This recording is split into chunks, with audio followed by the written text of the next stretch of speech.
Udate. How do you spell your name? K-U? All right, thank you. Yes. My lady, Miss Della will be. Present, my lady. You said Miss Della? Will be. Is holding brief for Miss Ishui for the state. She appears together with Miss Paclair. Present, my lady. Okay. And Miss Minor. I'm present, my lady. Okay. Mr. Owiti. So, excuse me, Mr. Ominti, Mr. Musembi, and Miss Boru appear for the victim's family. We are present, my lady. Okay.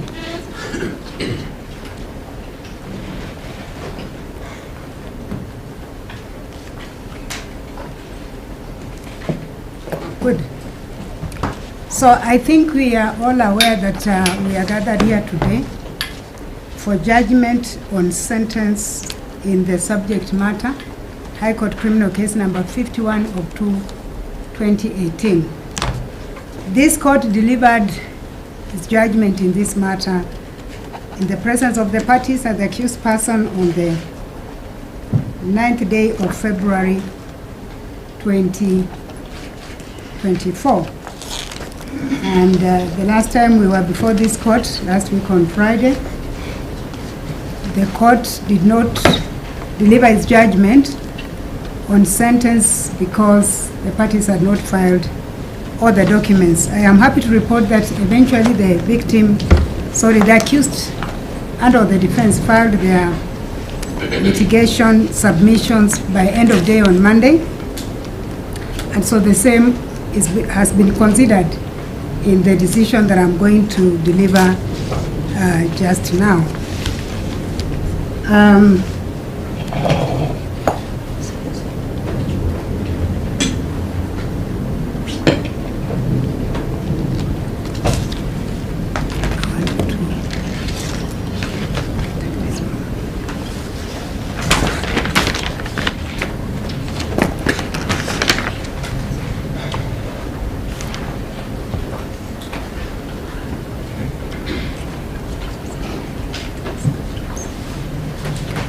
Sorry.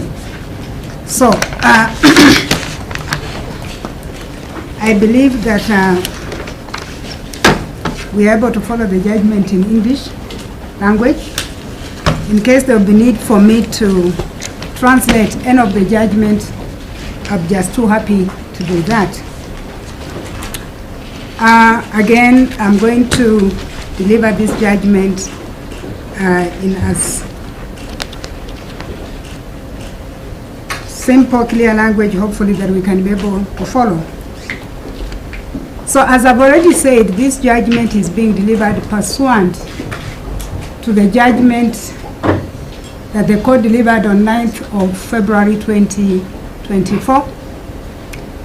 In this matter, which was initially a charge against two accused persons.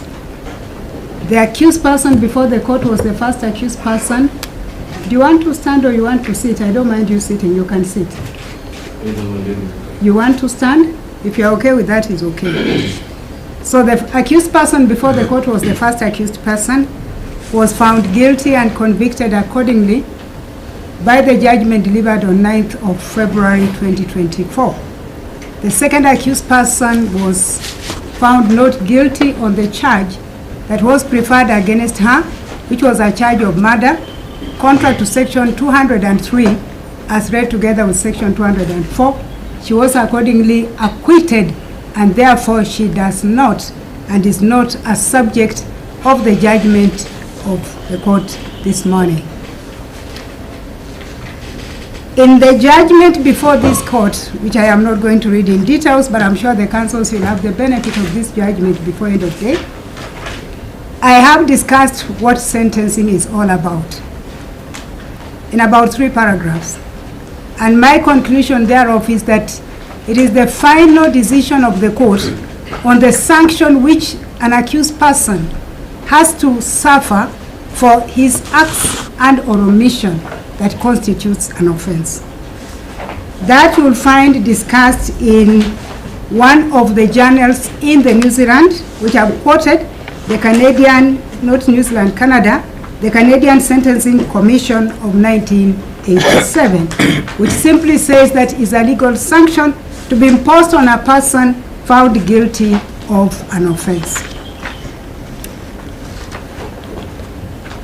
A writer by the name of Rabindra Bharatani says that sentencing is a judgment of the court of law under legitimate jurisdiction where formal declaration of legal consequences of acts or omissions of an accused person is pronounced. It is a stage at which an accused person who has been convicted bears the legal consequences of his action. I want to draw us much more closer home in relation to the same, and you may want to look at clause 1.1.1 or our sentencing guidelines of 2023 that says that sentencing is a process by which a court imposes penal sanctions once an accused person has pleaded guilty and has been convicted. I thought it's important to put the exercise of the course sitting today in perspective by understanding that it's the last stage of the criminal trial process. The other issue I want to speak to is the importance of this particular process. Most of the time, it is an understanding that our criminal justice system starts with reading out of the charge, taking a plea on the same, trial where there's a plea of not guilty, findings of the court as to whether an accused person is guilty or not guilty, and then that's it. And very little importance is attached to the process of sentencing. And we may want to understand that is a central task in the administration of justice, and in that regard, may I refer you to clause 4.61 of the guidelines that I've just spoken to, that says that it is a central and an important process. And we'll be finding out why it's important and why it's central to the criminal justice system. In addition to the clause I've given you, may I also refer you to the case of the Attorney General versus Susan Kiguta. Is a constitutional appeal number 3 of 2006. And just to put the point I am buttressing in perspective, let me just read 2 lines of what the court said in that matter. It said that a trial does not stop at convicting a person. The process of sentencing a person is part of the trial. This is because, and I want to lay emphasis on what I'm just about to read, because I think that is what this court was required to do, and we will be interrogating as to whether that was done. That it is a process of sentencing and is part of the trial because, 1, the court will take into account the evidence. So there is also an understanding that at the stage of sentencing, the court shuts itself to the evidence that was adduced. That is not the correct position. And so one of the factors that this court has to take into consideration is the evidence that was adduced at the trial and the basis for conviction. The other aspect and factor that the court will take into account that makes this stage to be a critical stage of the trial is the nature of the offense. So the court will have to go back and look at what is the offense that the accused person is charged with. And again, in addition, the court will have to take into account the circumstance of the case. And each case is treated on its own unique circumstances.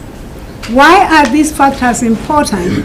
Because at the end of the day, the question that the court must ask and answer is whether the sentence that this court will mete out in this matter today is the appropriate sentence. And more so, whether it meets the interest of justice. Please have a further reading. The case of Anton Paraido versus the state of Mahindra is an Indian case and speaks again to the importance of the process we are in today. And it says that sentencing is an important task in the matter of crime. And again, the reasoning for that is that at the end of the day, the court has to decide an appropriate, adequate, just, proportionate sentence that is commensurate to the offense an accused person is being charged with and convicted of. Having then looked at what sentence is and the importance thereof, let me get now back home. The case of Muratetu. We are all very familiar with the case of Muratetu.